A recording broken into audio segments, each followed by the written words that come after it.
Furiosa is not the movie you're looking for. It might say a Mad Max saga in the title, but this movie's biggest flaw is the decision made before cameras ever rolled, because it's not quite Mad Max without Max Rockatansky. There's a lot to like about this movie, and while it falls well short of the bar set by its predecessor, it's one of the better movies to hit theaters in the last 6 months. Quality doesn't seem to matter much here though, because it's fallen flat on its face, opening to a paltry $32 million, leading the worst Memorial Day weekend at the box office in decades. And honestly, that's a real shame, because Furiosa is a high-quality action revenge film rooted in established lore, giving more detail to the world that's endured since George Miller launched the series in 1979. Furiosa's origin is similar to Max's. It's a film centered around a mostly silent but persistent protagonist who's chosen revenge, updated for 2024. It's like a mutated John Wick in the desert. Well, it's more than that, but you get the point. And Miller still manages to deliver a moment or two that incite a visceral reaction. Fucking weird. A lot of the action scenes seem like a smaller scale version of the same thing Fury Road was doing, just not nearly as impressive. It's probably not good to be reminded of another movie that did it before and did it better, and this is mostly thanks to George Miller's decision to rely on CGI instead of mostly practical effects. I talked about it opening day on Friday Night Tights, and while it's a fun action movie, the box office has spoken. A sad $32 million opening on what is traditionally one of the biggest movie-going weekends of the year. That figure is for the extended holiday, meaning its true opening weekend was just $26 million. To put that in perspective, Morbius opened to $39 million. Fucking Morbius. There's an entire video to be made about how something like that happens, but no matter the reason, it has a long way to go before it's profitable, and it's not an outlier at the Cineplex. Bad movies aren't just bombing, it feels like everything is. Furiosa has a $168 million budget, which seems reasonable compared to budget numbers from superhero films over the last decade, but Mad Max has never been a series known for its box office domination like those movies had. There's no billion-dollar movie in this franchise. The biggest is Fury Road when it hit $380 million in 2015, and the first 3 films were made on small budgets under $10 million. In fact, the 1979 movie cost just $350,000, and Fury Road cost over $150 million to make, and it's questionable if it even broke even at the box office. It surely made a profit by now thanks to 8 years on streaming and home video, but Furiosa probably doesn't get made if Fury Road doesn't get nominated for Best Picture. We've ended up with a pretty good movie by most metrics, but by its very nature falls short as a follow-up, leaving me to wonder why nearly 80-year-old George Miller would decide to make this movie instead of anything else. He has other Mad Max movies in mind, and I've heard complaints about Fury Road being one of the first to start a trope in movies I openly mock, the female character replacing the male character Mary Sue, etc., and that Furiosa perpetuates this further, but I think this misunderstands the argument, at least from my perspective. It's not the concept that's the problem, it's the execution. Furiosa isn't a Mary Sue. She's not a girl boss. She's a real character with weaknesses, strengths, and actual motivation. Everything she does is earned. Things make sense. In essence, for what flaws Fury Road or Furiosa have, they're mostly well-written and tight scripts that don't insult the audience's intelligence. And yeah, that sort of trope might keep audiences out of the theater and might play a factor in the overall box office, but it doesn't change the film's quality. With that said, George Miller doesn't have very many Mad Max sagas left in him, and I question the need to tell a tale we already know the middle and end to. Furiosa as a movie is good, but it's a distraction and not something you'll probably be returning to. It expands on her story, but we don't really need to know it, and it often risks ruining a character's mystique. Remember Hannibal Rising? I don't think we needed to know that Lecter became a cannibal after he was unknowingly coerced into eating his own sister, so he went on a revenge tour and carved her initials into a dude. Yeah, now Hannibal's cool. Furiosa doesn't make the character less than like Hannibal Rising did, but I still left the theater thinking, cool, but why? The Mad Max series is a beloved post-apocalyptic action series that's defined George Miller's entire career. Furiosa continues exploring the same themes of survival, chaos, anarchy, and redemption, cutting through her desire for justice. It works on its own, and you really don't have to watch any of the previous Mad Max movies to grasp what's going on. It certainly helps, but you'll be less inclined to ask, why does this movie exist if this is your first trip into the Mad Max universe? Let's take a look at the story, what works, and if this movie is getting shunned by audiences. But first, a very quick word about the sponsor of this video. You might have heard that flavored air is quickly becoming an alternative to vaping and smoking. It's a whole new movement towards better habits, led by the sponsor of today's video, Fume. If you're like me, get an oral fixation that needs some satiating, I used to drink soda, then energy drinks, and then worked my way down to just coffee and water. That's the idea behind Fume, finding better alternatives for the downstream health effects alone. Fume fills the void ditching a bad habit can leave. You still have something to reach for. Flavored air isn't like vaping. If vapor was compared to a sticky soda, fume cores are closer to herbal tea. With flavored air, you can satisfy your oral fixation through a passive diffusion system that utilizes no electronics, vapor, or combustion. There's no nicotine, it's not addictive. There are also no batteries, you never need to charge it. It's honestly made for people like me because it even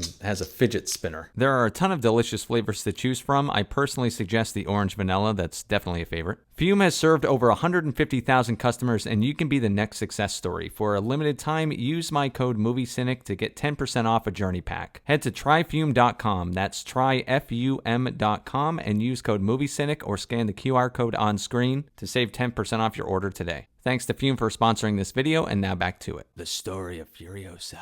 The funny thing about a good movie is I don't want to do a full story breakdown like I do the shitty ones. Good stuff isn't worth spoiling, so if you're thinking about seeing the movie, I don't think anything mentioned here will ruin it for you. The biggest spoiler is this. Bad people get theirs in revenge movies. That's probably not a shock. We meet Furiosa as a child roaming the Green Place, a hidden agricultural sanctuary in the wasteland of Australia. This magical place has been discovered by local raiders, a biker gang led by Thor, or as he's called in this movie, Dementus. Furiosa's mother heroically tries to save her daughter before ultimately getting fucking crucified and burned alive. As you'd expect, that does not bring joy. And things get worse when Dementus trades her to Immortan Joe as part of a mutually beneficial deal over food and supplies. Furiosa manages to escape, but sticks around for a fucking decade, disguised as a mute boy helping build the war rig, a tanker truck strong enough to withstand the trials and horrors of the wasteland, and hopefully strong enough to get her back to the Green Place. Along the way, she makes friends with Max Rockatansky, Praetorian Jack, the driver of the rig, who's basically like George Miller's White Flag, that you can't do Mad Max without Max. With Dementus ruling Gastown and Immortan Joe running the Citadel, Furiosa gets to decide if she'll be exacting some fucking revenge. And does she, you ask? Could the Green Ranger kick all the Power Rangers' asses at once? Look at this shit. Hands. Merry Christmas. You get hands for Christmas. An independent filmmaker and friend of mine put it best with Furiosa. He said, there exists an important pivotal moment in the lifespan of any successful cinematic franchise, usually by its second or third sequel. This turning point typically finds the franchise reworking its identity somewhat, oftentimes expanding its scope beyond the scale of its first couple films, or reinventing itself entirely while attempting to retain some of the core DNA of what made its first entries so appealing in the first place. Smart man that Sammy is. A link to his channel and work is in the description. I think in terms of a movie series reworking its identity, that really started with Fury Road. And Furiosa feels like a continuation of that, if not a half step backwards. It attempts new things like the hammy narration and non-linear storytelling, and feels a bit more experimental under the clearly confident direction of George Miller, but the experiments don't always pay off, especially when it comes to the visuals. It's lacking the sense of identity Fury Road had. The chrome is cranked up in a lot of scenes, but the cinematography feels like Fury Road light. That movie might be brown, gold, and orange as fuck, but it certainly has its own look. Furiosa still has a Mad Max feel, but nothing as marquee as its predecessor. It sucks saying this because it is so beautiful to look at, but it's hard to deny another movie in the same universe stood out more. Instead, Furiosa feels more like someone hit pause, a solid side quest that adds some nice but unnecessary details, and in the end, you're not complaining you did it. Funny thing is, coming off the back of a visual effects Oscar nomination, you'd think the next movie in the series wouldn't take a step back in that department, especially if it came out 9 years later, but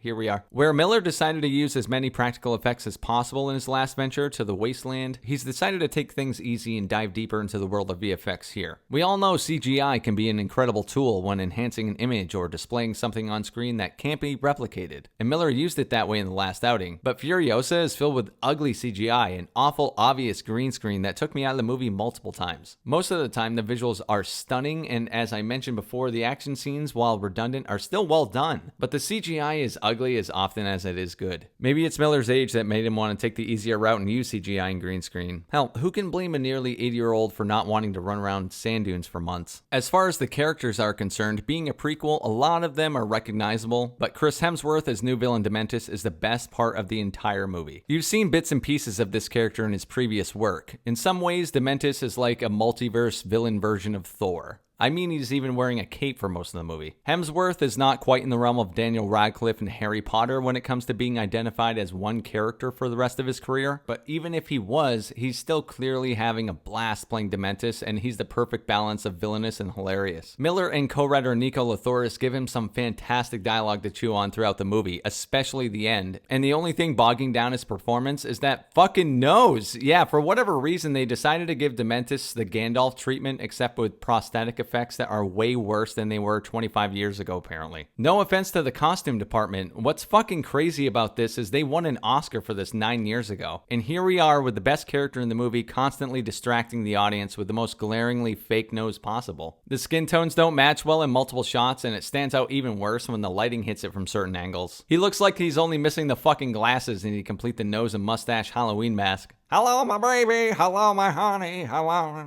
Anya Taylor-Joy is pretty good as Furiosa, but for me, this character really didn't feel that much more fleshed out after the end. I don't think that's necessarily her fault. I like her in past projects, especially The Menu, and from her recent comments, she has the guts to make a judgment call on how she feels a character should act. She said this recently in regards to a scene in The Menu. The script called for her character to have a single tear rolling down her cheek when she discovers that her date has brought her to a lavish private dinner with the intention of having her die. Taylor-Joy asked, "What planet are we living on?" I was like, let me explain to you. I am going to leap across the table and try and literally kill him with my bare hands. That's good shit. You can see why she's perfect for a role like Furiosa, even though she doesn't appear in the movie until almost an hour in. In a movie nearly 2.5 hours long, almost the first hour takes place when Furiosa is a child. It's not Anya Taylor-Joy that's the problem, really. It's that Furiosa's story has already finished and it isn't a compelling enough character to carry the longest movie in the franchise to the promised land. English actor Tom Burke plays Praetorian Jack, the mid-movie character who helps Furiosa and commander of the war rig. When he appears on screen, I laugh to myself. Oh, there's the Mad Max stand-in. And he really is, along with the obvious characteristics and mannerisms and filling a similar role to Max in the previous movie. He even kind of dresses like him. It's pretty overt and you're definitely supposed to get Max vibes, like George conceded that you can't have a Max movie without Mad fucking Max. So here's your Wish.com version. To his credit, Tom Burke plays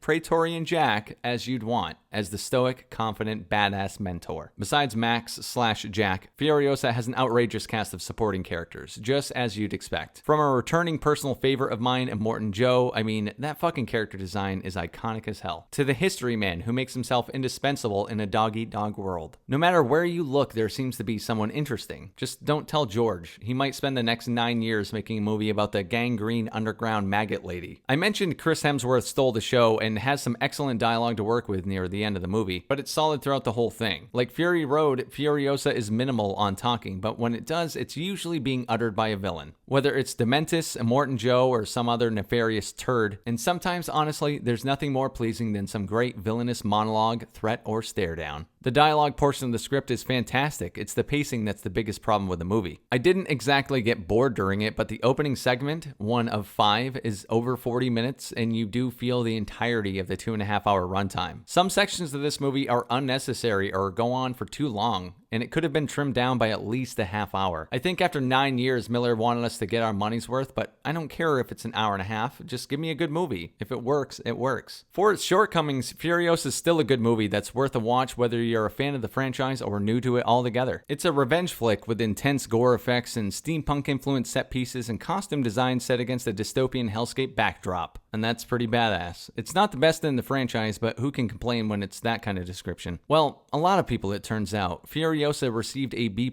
cinema score, which is pretty surprising. Cinema score is a weird metric because you have to read between the lines. Context is important, and cinema score polls opening night viewers, who are more often than not fans of the franchise who come out to the movie with different expectations than a regular filmgoer. That is to say, opening night viewers tend to be more lenient in their responses, so a B+ is really like a C+.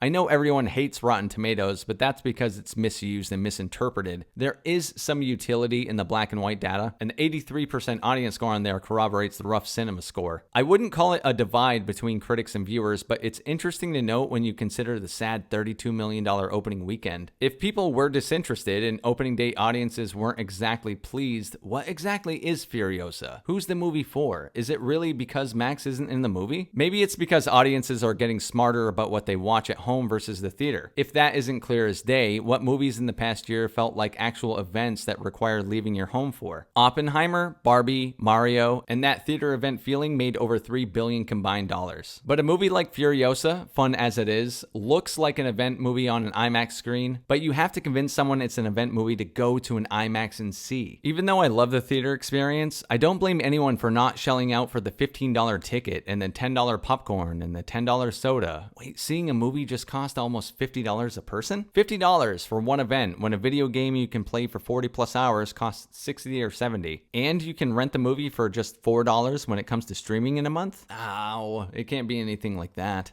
GG's. The Yellow Ranger, she ain't know what she was walking herself into. Look at this shit. Hands. Merry Christmas. You get hands for Christmas.